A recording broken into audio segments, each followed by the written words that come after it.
Le damos la cordial bienvenida, licenciado. Estamos a sus órdenes.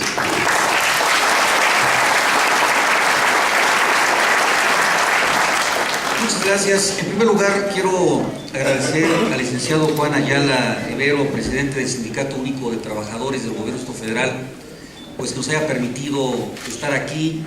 Yo le pediría al secretario de Organización, Carlos Rodríguez, le extienda un saludo muy cordial y mi agradecimiento por esta oportunidad de dialogar con los dirigentes del sindicato, que es prácticamente la piedra angular, a mi juicio, del gobierno de la Ciudad de México.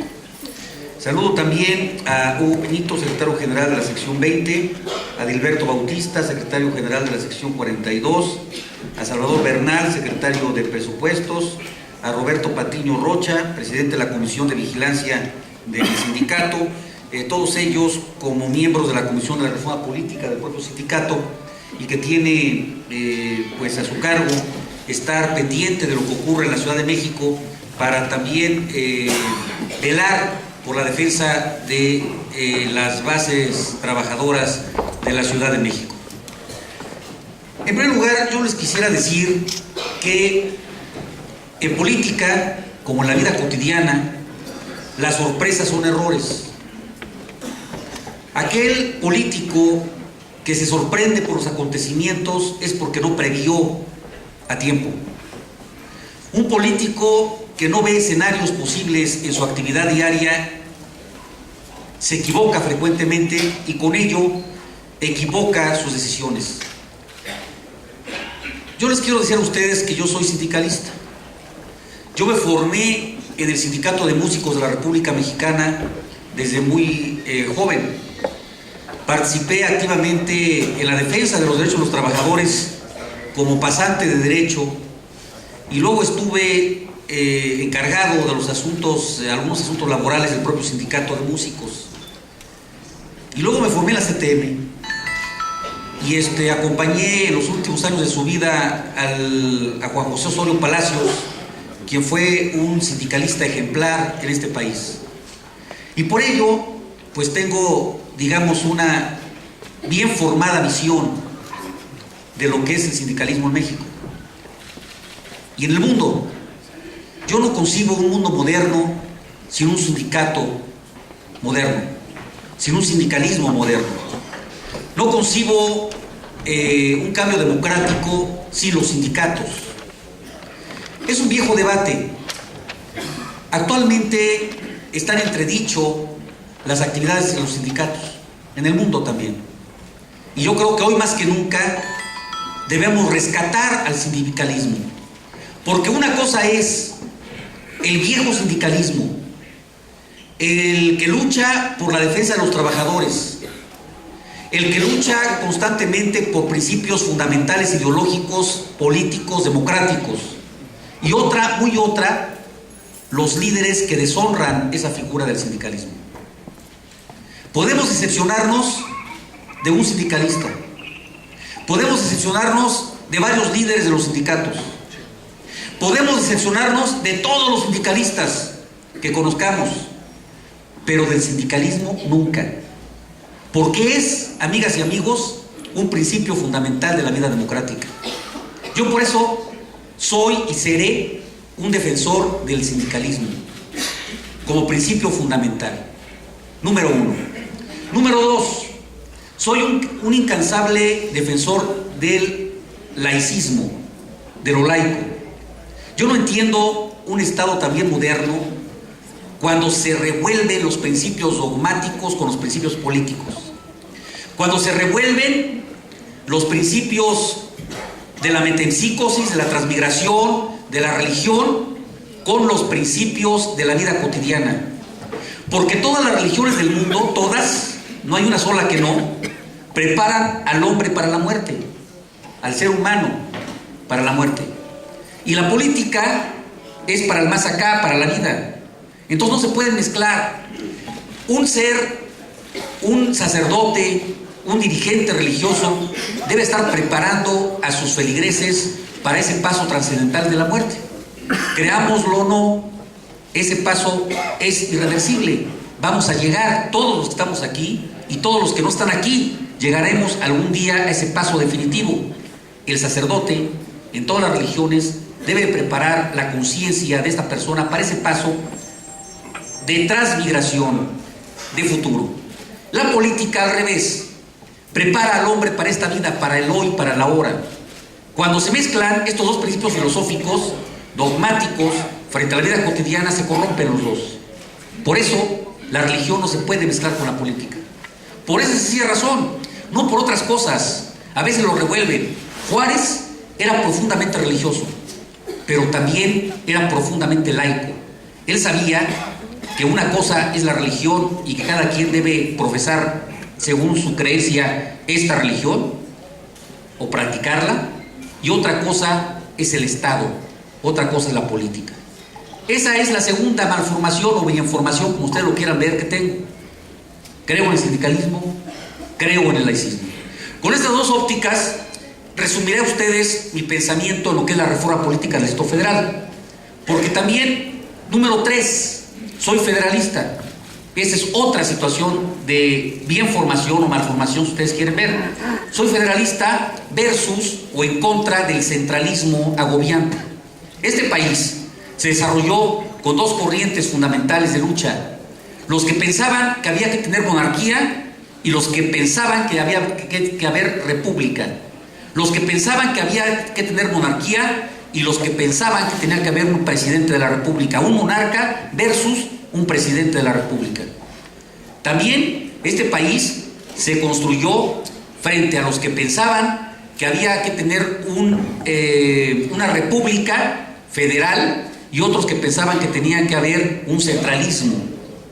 Con lógicas encontradas, había esta lucha permanente entre centralistas y federalistas, entre liberales y conservadores, entre monárquicos y republicanos. Así se construyó este país, en esa lucha incansable de opuestos. Fue un proceso dialéctico, un proceso de enfrentamientos fundamentales entre tesis, entre antítesis y síntesis. Somos la síntesis de esa lucha entre indígenas y entre europeos. Somos mestizos, querámoslo o no.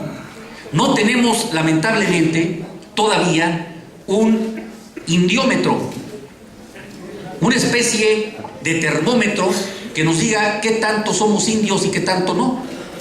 Por eso tampoco creo yo que debe de separarse el tema del indigenismo, porque todos somos indígenas y todos somos también españoles, querámoslo o no.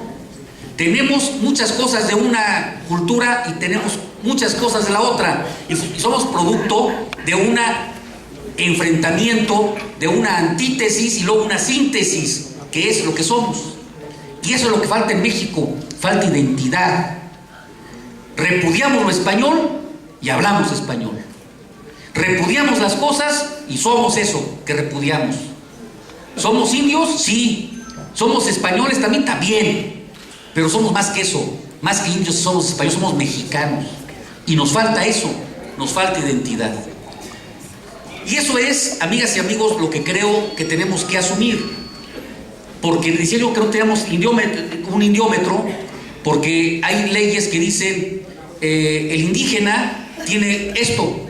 ¿Y cómo sabemos si es indígena o no? ¿Qué es ser indio? ¿Qué es ser indígena? ¿El que habla un dialecto? Entonces yo si voy y soy políglota y aprendo un dialecto, ¿soy indio por ese simple hecho? Luego dicen, no, es una cosa racial. Ah, caray, ¿es racial? ¿El que parece indio es indio? Imaginen ustedes el racismo tan brutal que existe en eso. ¿Qué es ser indio? Ser indio es tener la cultura indígena. Entonces yo si voy y me meto a la Sierra Lacandona y aprendo todas sus costumbres y las asimilo, ¿me convierto en indio automáticamente? ¿Qué es ser indio? No tenemos el indiómetro. 20% indio, 40% indio, 100% indio. No es cierto. Somos mexicanos. Por eso es importante esta identidad. Bueno, con esas digresiones que acabo de tener y con esas situaciones que quería compartir con ustedes, en estos apretados minutos que no me pasaré de los 20 minutos que quiero exponer desde el principio al fin, les quiero comentar que la reforma política de esto federal no puede ser una reforma absoluta. Nada es absoluto en la vida. Si yo tengo 0 grados centígrados y tengo 100 grados centígrados en un vaso con agua, ¿qué es 0 grados centígrados? ¿Qué significa 0 grados centígrados? Cuando el agua a nivel del mar destilada se empieza a congelar, 0 grados centígrados. 100 grados centígrados, ¿qué son 100 grados centígrados? Cuando el agua destilada a nivel del mar empieza a hervir. 0 grados centígrados, 100 grados centígrados. Y luego hago una tablita de 100 rayitas. Esa es una tabla que gradúa los 100 grados centígrados. Si yo les dijera a ustedes qué es frío y qué es calor, pues el frío es el 0 grados centígrados y el calor son los 100 grados centígrados. Y si yo tengo 200 grados centígrados versus 100 grados centígrados, ¿qué es el frío, qué es el calor? El calor sería 200 grados centígrados versus 100 grados centígrados. Vean ustedes que todo es gradual, nada es absoluto, todo es relativo, nada es verdad, nada es mentira, todo es de acuerdo al color del cristal con que se mira. Entonces, la reforma política también es gradual. No puede haber una reforma absoluta, no puede haber esto que decimos, va a haber reforma política en esto federal. ¿Qué no la ha habido? Claro que ha habido muchas reformas en esto federal. Ha habido reformas políticas, ha habido reformas administrativas, ha habido reformas electorales y ha habido cosas que decimos que son reformas que no lo son. Decía El Príncipe de Maquiavelo, al que todavía les recomiendo que lo lean. El Príncipe de Maquiavelo, que es un libro para principiantes de la política, al que sí todavía leo también, decía que si quieren ustedes hacer un cambio y que no exista resistencia, entonces no le cambien el nombre a lo que hagan, pero cambien las cosas desde abajo. Y entonces no va a haber resistencia si las cosas van a cambiar. Si quieren ustedes presumir que están cambiando las cosas, pero no cambiarlas, entonces cámbienle el nombre de las cosas, pero no hagan nada, y toda la gente va a pensar que están cambiando las cosas, y entonces puede haber resistencia, pero ustedes no están cambiando nada. Y entonces así fintaban las cosas. Yo digo, va a haber una reforma política a fondo, y le cambiamos el nombre a las cosas, y decimos que en lugar de delegaciones se van a llamar alcaldías, por ejemplo. La gente, pues ya hubo reforma, ya el señor delegado de Álvaro Obregón es el señor alcalde de Álvaro Obregón. Y hay un cambio muy importante, sí, el cambio del nombre. ¿Qué es más importante, el niño o el nombre del niño? Seguramente ustedes contestarán que es el niño. También el nombre es importante, ¿no? Imaginen ustedes que no voy a dar ningún nombre, que tal si aquí se llama alguien así, y entonces no. Seguramente es importante también el nombre, pero es menos importante que el propio ser. La reforma en sí es importante si sirve a la gente. Si ustedes me dicen, ¿qué reforma considera usted que es la mejor? La reforma que haga participar más a la ciudadanía y la reforma que lleve beneficios a la ciudadanía.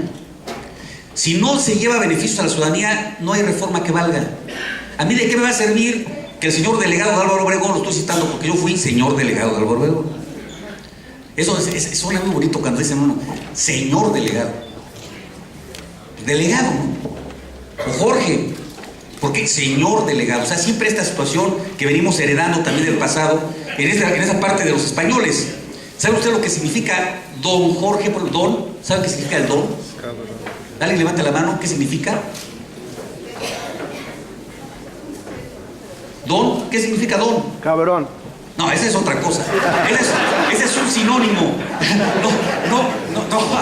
Es que dicen que don significa cabrón. O sea, es un verso eso, pero no. Don viene de la palabra de origen noble.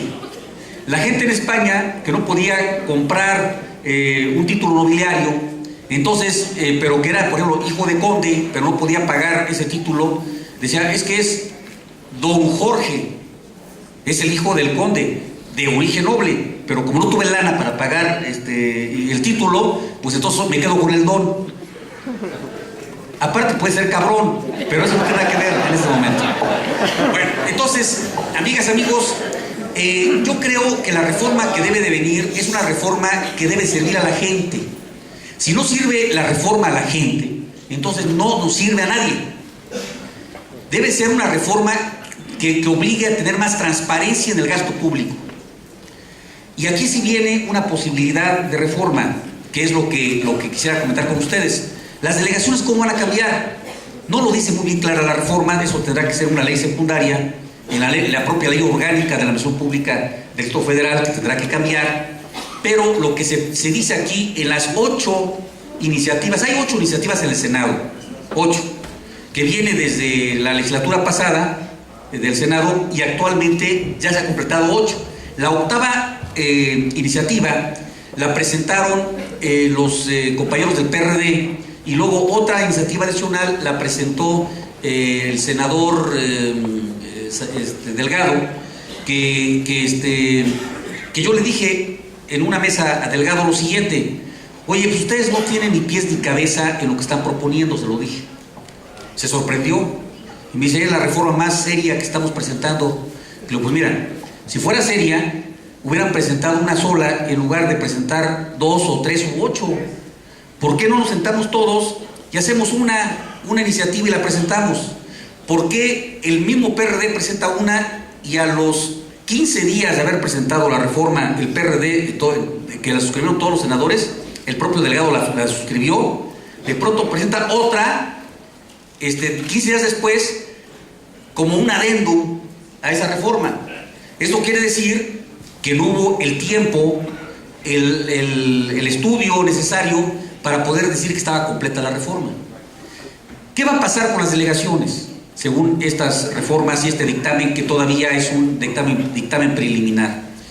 Van a cambiar el nombre de delegados a alcaldes, y va a haber un órgano colegiado, una especie de cabildo, en donde van a existir también de una manera de representación proporcional de los partidos que alcancen un cierto porcentaje, posiciones en un consejo de alcalde, que va de 6 a, me parece, de 6 a 18 representantes, digamos, vecinales o representantes políticos, que tienen que ser el contrapeso del delegado actual, es decir, del alcalde del futuro.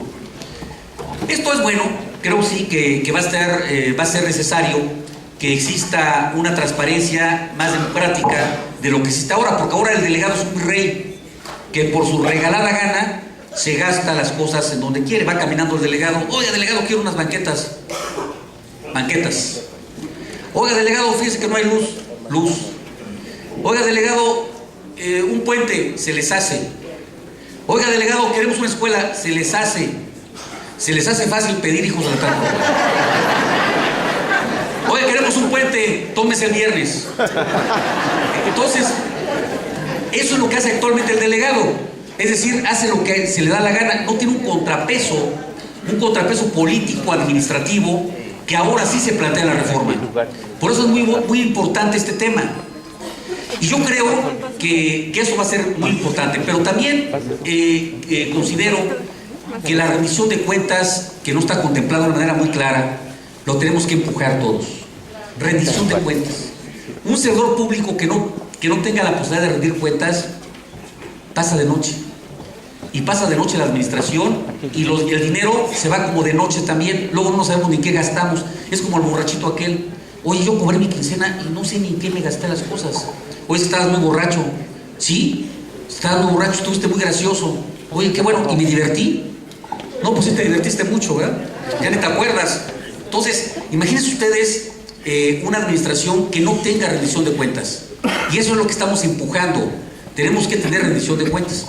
Entonces, una reforma política, amigas, amigos, que sea transparente, no porque no se vea, sino porque se vea todo lo que se hace atrás de bambalinas en el servicio público. Una reforma política que tenga contrapesos. Qué bueno que se está contemplando son las delegaciones. Una reforma política que le dé facultades a la Asamblea Legislativa para poder tener las mismas facultades que tienen los congresos estatales. Actualmente la Asamblea Legislativa no tiene nada que ver con las reformas constitucionales. Por ejemplo, cuando hay reformas constitucionales, se van esas reformas a todas las legislaturas locales, menos a la Asamblea Legislativa. Una reforma que tenga una asamblea constituyente, que haga la Constitución, porque el debate era quién hacía la Constitución, si la hacía la Cámara de Diputados, la Cámara de Senadores, el Congreso de la Unión, o lo hacía un órgano encargado para hacer la Constitución local, como pudiera ser la Asamblea. A mi juicio debe ser la Asamblea, y así está ahorita en la iniciativa, que será la Asamblea Constituyente la próxima legislatura. Yo formo parte de la 6ª legislatura, ya no me tocó, ni modo, mala suerte, digo mala suerte para mí, que no fui constituyente, pero los otros diputados, los próximos diputados seguramente serán los diputados constituyentes que hagan la Constitución. La próxima asamblea, es decir, la 7ª legislatura, se va a instalar en octubre del año que entra. Una vez instalada, tendrá octubre, noviembre, diciembre y enero, hasta el 31 de enero, para hacer la Constitución. Una vez que se haga la Constitución, pues vendrán las leyes secundarias que tendrán que ver con las leyes orgánicas de la administración pública. ¿Qué pasa con los trabajadores? Me adelanto a lo que ustedes pudieran preguntar en este rubro. ¿Qué pasa con los trabajadores? Bueno, yo les voy a decir, voy a robar 3 minutos más. Los trabajadores están en 2 leyes fundamentales en este país, en 2 apartados constitucionales: el artículo 123, apartado A y apartado B. En origen, el 123 no tenía apartados, porque trabajadores eran todos. ¿Quién inventó lo de los apartados? Quien quería limitar los derechos de algunos trabajadores. Y evidentemente es más proteccionista la Ley Federal del Trabajo que la ley burocrática. Hay más derechos laborales y sindicales en la Ley Federal del Trabajo que la ley burocrática. El apartado B fue una limitación de los trabajadores del Estado para que el Estado pudiera tener más movilidad, más fuerza política versus sus trabajadores. Entonces, estos 2 apartados los está limitando de esa manera. No habrá ningún cambio constitucional en los 53 artículos que se tocan en estas reformas sobre el derecho de los trabajadores. No hay ningún cambio. Es decir, seguirán ustedes perteneciendo al apartado B, a la ley burocrática, salvo aquellas dependencias que pudieran, por jurisprudencia del 96, estar amparadas a través de la Ley Federal del Trabajo, como es, por ejemplo, los trabajadores del propio ISSSTE. Yo fui subdirector general de administración del ISSSTE, me tocaba a mí la relación obrero-patronal con el sindicato, pues era muy claro que negociábamos las condiciones generales de trabajo a la luz del apartado B, pero cuando nos demandaban los trabajadores, nos demandaban por el apartado B, por la jurisprudencia del 96. Los trabajadores de la Lotería Nacional, por ejemplo, yo también fui subdirector general de la Lotería, también están, según esta ley, esta jurisprudencia, están amparados en el apartado A. Bueno, al margen de estas situaciones de jurisprudencia, ustedes seguirán perteneciendo al apartado B, es decir, a la ley burocrática, amparados por esta ley federal, general, que tiene que ver con todo el país. Entonces no habrá facultades alguna para los diputados locales de la legislatura próxima para poder legislar en materia laboral. La materia laboral legisla el Congreso de la Unión. Entonces, y además, con esto concluyo esta parte de mi intervención. El derecho laboral es un derecho social, es un derecho protegido, es decir, es un derecho que tutela los derechos de la clase trabajadora, tanto el apartado A como el apartado B, más el apartado A que el apartado B, pero así es. Entonces, es un derecho de piso, decíamos los abogados. No puede irse en contra de lo que dice la ley. Por encima de la ley, todo. Por abajo de la ley, nada. Es decir, los trabajadores lo único que tienen de posibilidad para la próxima reforma es ganar. Si hay un cambio, es para que ustedes conquisten algo más, no para que los vayan a socavar. Ya de por sí, compañeras y compañeros, le han dado la vuelta muchos trabajadores, muchos servidores públicos le han dado la vuelta al derecho laboral. ¿Cómo es posible que tengamos, en lugar del apartado A, apartado B, tengamos que irnos a la ley civil para hacer una contratación. Esos famosos contratos civiles que se llevan a cabo de contratación de esos profesionales es una violación a la ley laboral, es una violación a la ley burocrática, es una violación a los principios fundamentales humanos, es una violación a la ética profesional, es una violación, ¿para qué les digo? O sea, esta puede ser una grosería. O sea, no es posible que nosotros permitamos, y yo lo he señalado en varias ocasiones, que hagamos un contratito civil para darle la vuelta y no darle prestaciones a los trabajadores. No le damos aguinaldo, no les damos seguro médico, no les damos vacaciones, no les damos nada. Se acaba su contrato, adiós, manito. Oiga, no, si me gritas no te vuelvo a contratar. Date para allá porque me estás interrumpiendo. Y si no firman un contrato civil, está dando la vuelta. Por eso no les gustan los sindicatos. Por eso no les gusta que alguien hable y les diga: oye, compañero, tú le tienes que dar sus prestaciones, y no lo puedes correr por tu regalada gana. Oye, es que es una secretaria muy guapa, sí, nada más que no me hizo caso, no salió conmigo. Y entonces la corren. Eso pasa todos los días, No, y sobre todo cuando se tienen prestaciones civiles en lugar de una prestación laboral. Bueno, ya les dije muchas cosas que no les debía haber dicho porque no era el tema, pero fue a propósito. Pues muchas gracias y yo me pondré a las órdenes de todos ustedes.